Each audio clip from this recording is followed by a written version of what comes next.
Hello Aquarius, welcome to Guru माइंडी tarot. और ये reading है 28 जुलाई से लेके 3 अगस्त तक की। तो चलिए देखते हैं आपके लिए क्या मैसेजेस है इस वीक में एंड आप क्या एक्सपेक्ट कर सकते हैं लव में। Messages for Aquarius.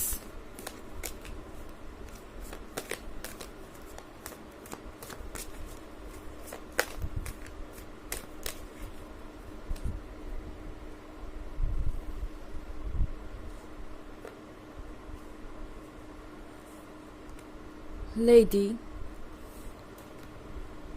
8 of Moon, 3 of Swords, the Purpose,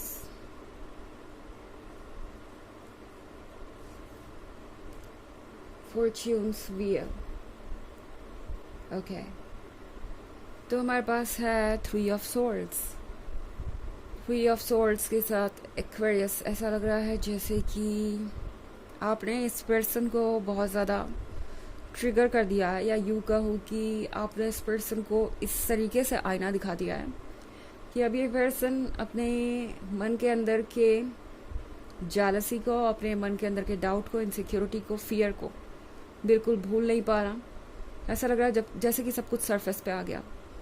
आपने इन्हें इनके डार्क साइड से मिलवाया है, उस साइड से जिस पे इन्हें वर्क करने की ज़रूरत है। एंड फिलहाल ये पर्सन इसके लिए रेडी नहीं है। इनका ये जो ईगो है वो ये सब करने नहीं दे रहा। बट आई डोंट थिंक कि ये ज़्यादा वक्त तक चलने वाला है, क्योंकि ये जो इंसिडेंस हुआ है या ये जो भी आप दोनों के बीच हुआ, इसके वजह से ये पर्सन ट्रुथ को देख पा रहा है। मतलब आज नहीं तो कल जल्दी ही इनका ईगो जो है वो ख़त्म होने वाला है। अगर आप इस फायर को देखें तो ये जो फायर है ये इस ईगो को कंज्यूम कर लेगी, इस ईगो को ख़त्म कर देगी। ओके, हमारे पास यहाँ पे 7 ऑफ मून भी है। तो 7 ऑफ मून के साथ ऐसा लगता है जैसे ये पर्सन किसी इल्यूजन में जी रहा था अभी तक, और वो इल्यूजन आपने क्रिएट किया था। यानी आपने उनको वजह दी ये मानने की कि वो परफेक्ट है। आपने उन्हें ये एहसास कराया जैसे दुनिया में उनसे बेहतर कोई है ही नहीं, और वो इस तरह के प्यार के हकदार हैं, अनकंडीशनल लव जो आपका था। एंड अब इस पर्सन को ऐसा लग रहा है जैसे कि वो एक भ्रम में जी रहे थे या एक ड्रीम में जी रहे थे। इससे पहले शायद इस पर्सन ने आपके लव को कभी रेसिप्रोकेट नहीं किया, एंड शायद इस पर्सन ने आपको वैसा लव नहीं दिया जैसा कि आप उन्हें दे रहे थे। कभी आपके लव को रेसिप्रोकेट नहीं किया, या फिर कभी आपको वो इम्पोर्टेंस नहीं दी जिसके आप हकदार थे। बट इस पॉइंट पे, इस वीक में ये पर्सन अब सोचने लगेगा कि क्या ये रिलेशनशिप ऐसे कंटिन्यू हो सकता है, क्योंकि ये पर्सन इस रिलेशनशिप को कंटिन्यू करना चाहता है। वो जानते हैं कि आप कौन हैं और आपका लव उनके लिए कितना इम्पोर्टेंट है। ये पर्सन ये भी सोच रहा है कि क्या वो इस लव के बिना रह सकते हैं, इससे कुछ भी कम इम्पोर्टेंस या इससे कुछ भी कम लव उन्हें चलेगा। मतलब क्या वो किसी और के साथ रिलेशनशिप में आके खुश रह पाएंगे। उन्हें ये पता है कि आपकी जगह कोई नहीं रह सकता। तो ये बहुत सारे सवाल इनके मन के अंदर इस वीक में चलने वाले हैं, और मुझे लगता है इन दी एंड इस ईगो को डिसॉल्व होना ही होना है, जैसा कि मैं यहाँ देख पा रही हूँ। और द पेपिस के कार्ड के साथ इस पर्सन को अंदाज़ा है कि आपने कितने आगे तक जाके इस रिलेशनशिप को निभाया है। कभी भी आप पीछे नहीं हटे अपनी जिम्मेदारियों से, कभी भी आप इन्हें जज करने में इंटरेस्टेड नहीं थे। कई बार आपको ऐसे मौके मिले जब आप इन्हें जज कर सकते थे या इस रिलेशनशिप को छोड़ के आगे बढ़ सकते थे, बट आपने ऐसा नहीं किया। इन्हें कई सारे मौके दिए हैं, और इनके इस किंग साइज ईगो को आपने बहुत टॉलरेट भी किया है। तो ये पर्सन इस बात को रियलाइज़ कर पा रहा है और आपके अंदर की इस ब्यूटी को देख पा रहा है। यानी आपके मन की जो प्योरिटी है, क्लैरिटी है और लॉयल्टी है, ये इस पर्सन को साफ नज़र आ रही है। एंड अब ये सोच रहे हैं कि उन्हें क्या करना है, क्योंकि उनके पास तो फॉर्च्यून्स व्हील है, और ये फॉर्च्यून्स व्हील आपके लिए भी अप्लाई होता है। मुझे लगता है आपके लव में वो स्टेज आ गया है जब अब सारी बातें क्लियर होना ज़रूरी है। इस पर्सन के लिए ये जानना ज़रूरी हो गया है कि उन्हें अपने अंदर क्या चेंजेस लाने चाहिए, अपने ईगो को किस तरीके से साइड रख के उन्हें आपके बारे में सोचना चाहिए और इस रिलेशनशिप के बारे में सोचना चाहिए। तो फॉर्च्यून्स व्हील जब भी आता है, एक बड़ा शिफ्ट आता है, पॉजिटिव शिफ्ट आता है, बट उससे पहले कुछ केओस हो सकता है और वही आपके लाइफ में इस वक्त है। कुछ उठापटक चल रही हो सकती है आपकी लाइफ में, बट ये जो भी चीज़ है ये आपको पॉजिटिव डायरेक्शन में ले जा रही है, उस डायरेक्शन में ले जा रही है जहाँ आपको होना चाहिए और जहाँ आपकी खुशियाँ आपका वेट कर रही हैं। ओके, तो इस रिलेशनशिप में मैं देख रही हूँ बहुत सारे चेंजेस आते हुए इसी एक वीक में। हालांकि ये एक जनरल रीडिंग है ऑफ कोर्स, तो ये सबसे रेजोनेट नहीं करेगी। एनर्जी रिवर्स हो सकती है अगर आप क्रॉस वॉचर हैं। इसके अलावा अगर आप पिछले वीक की रीडिंग या ईयरली रीडिंग देखना चाहें तो उसके फर्स्ट क्वार्टर, सेकेंड क्वार्टर और फोर्थ क्वार्टर का लिंक आपको डिस्क्रिप्शन बॉक्स में मिल जाएगा हमेशा की तरह। चलिए आगे बढ़ते हैं और देखते हैं और क्या मैसेजेस हैं आपके लिए Aquarius.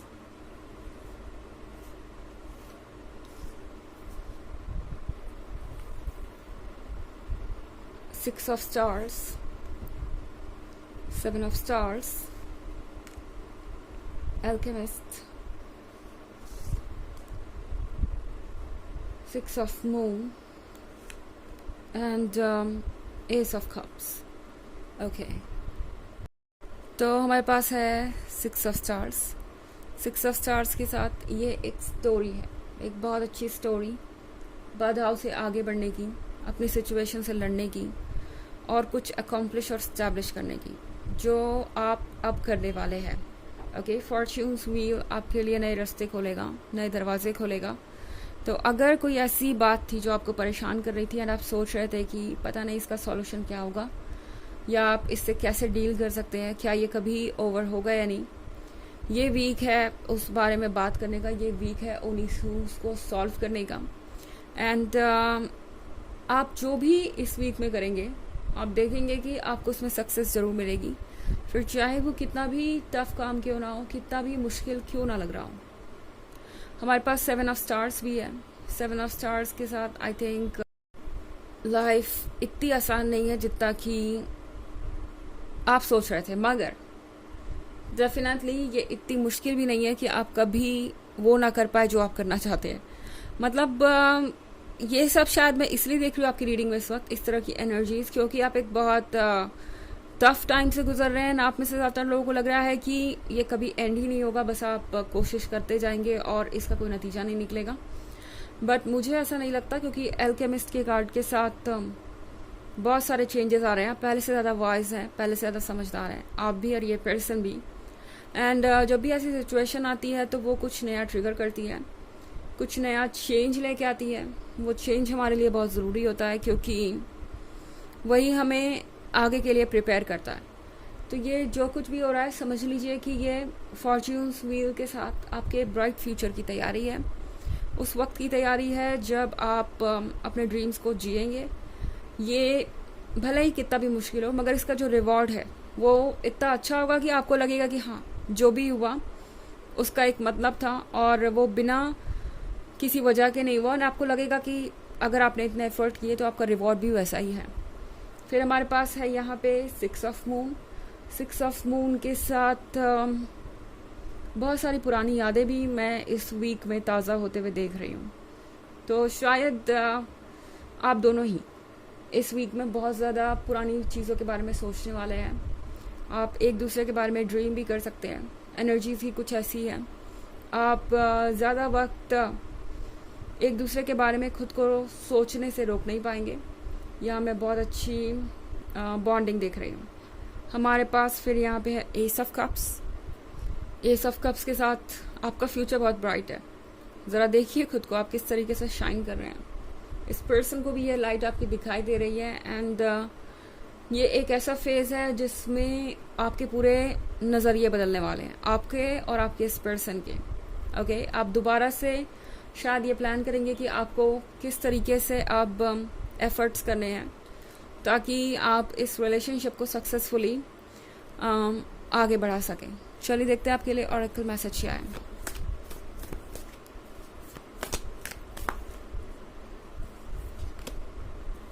Please double mission, channelling and uplifting humanity. तो ये कार्ड आपसे कह रहा है कि आप एक मिशन पे है और वो मिशन है अपने आप को प्रॉब्लम से ऊपर उठाने के बारे में।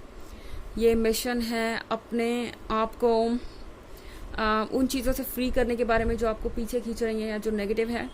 एंड ऑफ कोर्स ये इतना आसान नहीं होता, रास्ते में बहुत सारे चैलेंजेस होंगे, बट जब यूनिवर्स ने आपको बनाया था ना, तो आपके अंदर ये स्ट्रेंथ भी डाली थी कि आप इन सब चीज़ों से जूझ सके और खुद को ऊपर ला सके इस सिचुएशन को पीछे छोड़ के। एंड मोस्ट इम्पॉर्टेंटली, अगर आप ये सवाल पूछ रहे हैं यूनिवर्स से कि ये मेरे ही साथ क्यों हो रहा है, तो आपको एक चीज़ मैं बता दूं, आपकी फ्रीक्वेंसी रेज हो रही है। और जब भी ऐसा होता है किसी भी पर्सन के साथ, तो उसे अपने लाइफ के सबसे बड़े बड़े चैलेंजेस को फेस करना होता है।